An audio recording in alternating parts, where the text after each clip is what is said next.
Hello friends, welcome back to our channel mister and misses Patki. मी पूनम, मी आणि सुमित आमच्या या चॅनलवरती मुख्यतः ट्रॅव्हल, फूड, लाईफस्टाईल आणि ट्रॅडिशन रिलेटेड व्हिडिओज बनवत असतो. रिसेंटली आम्ही 4 days नेपाळ ट्रिप प्लॅन केली होती आणि आम्ही तिथे डिफरंट प्लेसेस एक्सप्लोअर केल्या. त्यानंतर आमच्या असं लक्षात आलं की आपण असा एक डिटेल व्हिडिओ बनवायला पाहिजे ज्याचा उपयोग तुम्हाला तुमची नेपाळची ट्रिप प्लॅन करण्यासाठी नक्की होईल. या व्हिडिओमध्ये मुख्यतः आपण पार्ट 1 आणि पार्ट 2 पाहणार आहोत. पार्ट 1 मध्ये तुम्ही नेपाळला कोणत्या प्लेसेसला व्हिजिट करू शकता या रिलेटेड गोष्टी असतील आणि पार्ट 2 मध्ये basically budget breakdown, food, SIM card, useful apps, currency exchange या रिलेटेडचे डिटेल्स पार्ट 2 मध्ये असतील. तर तुम्ही व्हिडिओ शेवटपर्यंत नक्की बघा. पार्ट 1 आणि पार्ट 2 जर तुम्हाला सेपरेटली पाहायचं असेल तर त्याचेही ड्युरेशन डिस्क्रिप्शन बॉक्समध्ये मेन्शन्ड आहे. डे 1 काठमांडूमध्ये पोहोचेपर्यंत आम्हाला संध्याकाळचे 4 वाजले होते. यानंतर हॉटेल चेक इन करून आम्ही गेलो थमेल मार्केट एक्सप्लोअर करायला. थमेल मार्केटमध्ये बऱ्याचशा गोष्टी पाहायला मिळतील, जसे की Thanga paintings, musical balls, pashmina shawls, souvenirs आणि बरेच. मार्केट एक्सप्लोअर करून झाल्यानंतर हॉटेलला येऊन आम्ही डिनर करून आराम केला, कारण नेक्स्ट डे आम्हाला लवकर सकाळी पशुपतीनाथ मंदिरला निघायचे होते. लवकर यासाठी कारण इथे 8:30 ते 9 नंतर बरीचशी ट्रॅफिक पाहायला मिळते. डे 2 ब्रेकफास्ट करून आम्ही निघालो पशुपतीनाथ मंदिर येथे. बागमती नदीच्या काठावर वसलेले हे मंदिर नेपाळी पॅगोडा शैलीमध्ये बांधलेले आहे. 4 दिशेला प्रत्येकी 2 असे एकूण 8 मुख या शिवलिंगाला आहेत. दर्शन झाल्यानंतर काही फोटोज क्लिक करून आम्ही गेलो मंदिराच्याच परिसरात असलेल्या रुद्राक्षाच्या होलसेल मार्केटकडे. येथे तुम्हाला विविधमुखी रुद्राक्ष आणि रुद्राक्षाच्या माळा पाहायला मिळतील.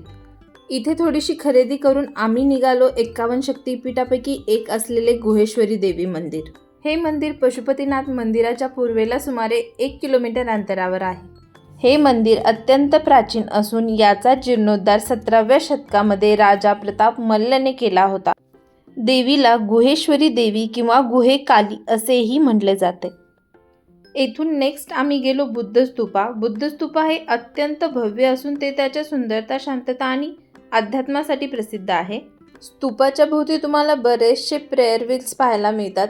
त्या प्रेयर व्हील्सचा अर्थ असा होतो की व्हीलचा 1 rotation is equal to 1 prayer असे काउंट केले जाते. स्तूपाच्या अवतीभोवती बरेचसे कॅफेज आणि रूफटॉप रेस्टॉरंट्स होते. तिथे आम्ही लंच सोबत बुद्ध स्तूपाचा ब्युटिफुल व्ह्यू एन्जॉय केला. स्तूपाच्या भोवती असलेल्या मार्केटमध्ये खूप युनिक गोष्टी पाहायला मिळतात. येथे थोडीशी शॉपिंग करून नेक्स्ट आम्ही निघालो पाटण दरबार स्क्वेअरला. पाटण दरबार स्क्वेअर हे ललितपूर शहराच्या मध्यभागी वसलेले आहे. काठमांडूमधील 3 प्रमुख दरबार स्क्वेअरपैकी हे एक आहे. पाटण दरबार स्क्वेअर हे नेवार स्थापत्यकलेचा अद्भुत नमुना म्हणून ओळखला जातो. येथे नेवारी घरे आजही पाहायला मिळतात. येथील भीमसेन मंदिर, कृष्ण मंदिर आणि म्युझियम नक्की बघा.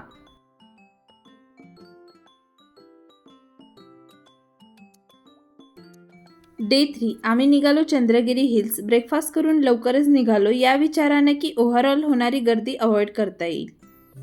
येथे आपल्याला केबल कारने जावे लागते. हा एक्सपिरियन्स बिलकुल मिस करू नका. चंद्रगिरी हिल्सवर बऱ्याच ॲडव्हेंचरस ॲक्टिव्हिटीज आहेत, जसे की झिपलाईन, बंजी जम्पिंग एक्सेट्रा. ॲक्टिव्हिटीजच्या समोरच सुंदर असे भालेश्वर महादेव मंदिर होते. तिथे दर्शन करून आम्ही सुंदर सुंदर हिमालय पर्वतरांगा पाहत असताना एव्हरेस्ट पर्वत नेमका कोणता असेल या विचारात आम्ही होतो. लकीली समोरच एक व्ह्यू टॉवर दिसले. तेथे 50 नेपाळीन रुपीज देऊन टेलिस्कोपच्या मदतीने अन्नपूर्णा ते माउंट एव्हरेस्ट हिमालयन पर्वतरांगाचे अविस्मरणीय दृश्य डोळ्यात साठवून आम्ही तेथून निघालो. सायंकाळी आम्ही गेलो स्वयंभूनाथ टेम्पल म्हणजेच मंकी टेम्पलला. येथे आम्ही सनसेट सोबतच संपूर्ण काठमांडू सिटीचा व्ह्यू पाहिला. डे 4 आज आम्ही निघालो कैलाशनाथ महादेव सांगा येथे. हा जगातील 2nd टॉलेस्ट शिवा स्टॅच्यू आहे. येथून आम्ही निघालो नेपाळची जुनी राजधानी असलेल्या भक्तपूर दरबार स्क्वेअर येथे.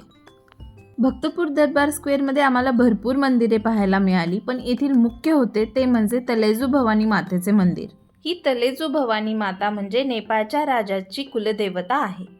तलेजू भवानी मातेचे मंदिर 3ही दरबारात आहे, पण मुख्यतः दर्शन आपण याच दरबारात घेऊ शकतो. इव्हिनिंगला आम्ही गेलो काठमांडू दरबार स्क्वेअर एक्सप्लोअर करायला. येथे आम्ही पाहिले काळभैरव मंदिर, श्वेतभैरव मंदिर आणि तलेजू भवानी मातेचे मंदिर. पण येथील तलेजू भवानी मातेचे मंदिर नवरात्रामध्ये एकच दिवस भाविकांसाठी खुले असते. तर हा होता part 1 Nepal 4 days plan. Part 2 मध्ये आपण पाहणार आहोत बजेट ब्रेकडाऊन, फूड आणि travelling related points. One by one मी तुम्हाला एक्सप्लेन करते. फर्स्ट पॉईंट आहे बेस्ट सीझन. तर इयर अराउंड तुम्ही नेपाळला कधीही जाऊ शकता, पण बेस्ट सीझन म्हणाल तर ऑक्टोबर, नोव्हेंबर, डिसेंबर हा आहे. सेकंड पॉईंट आहे पासपोर्ट किंवा वोटर आय डी कार्ड.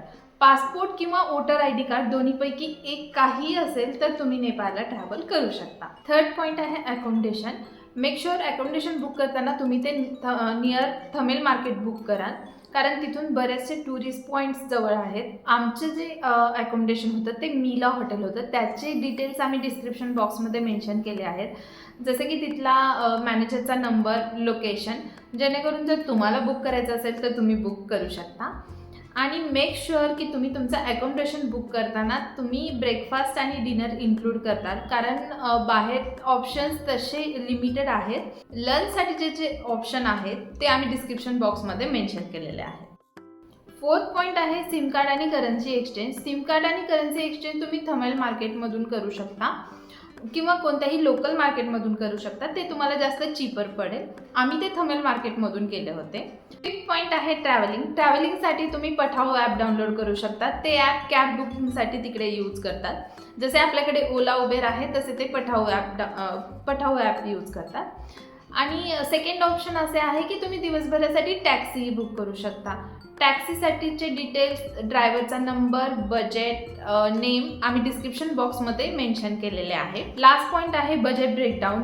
डिस्क्रिप्शनमध्ये डिटेलमध्ये बजेट ब्रेकडाऊन मी दिलेले आहे. तर आमचा पर पर्सन आलेला खर्च होता 30,000 रुपीज, ज्याच्यामध्ये flight, accommodation, food, local travelling आणि all the entry fees included आहेत. सो फ्रेंड्स, आपण सगळे पॉईंट्स डिटेलमध्ये कव्हर केलेले आहेत आणि डिस्क्रिप्शन बॉक्समध्ये डिटेलमध्ये माहिती पण अवेलेबल आहे. या व्यतिरिक्त तुम्हाला जर काही क्वेश्चन्स असतील तर तुम्ही कमेंट करा, आम्ही त्याला नक्की आन्सर करू. हा व्हिडिओ आवडला असेल तर लाईक करा, सबस्क्राईब करा आणि बेल आयकॉनवरती नक्की क्लिक करा, जेणेकरून आमचा नेक्स्ट व्हिडिओ तुमच्याजवळ सगळ्यात आधी पोहोचेल.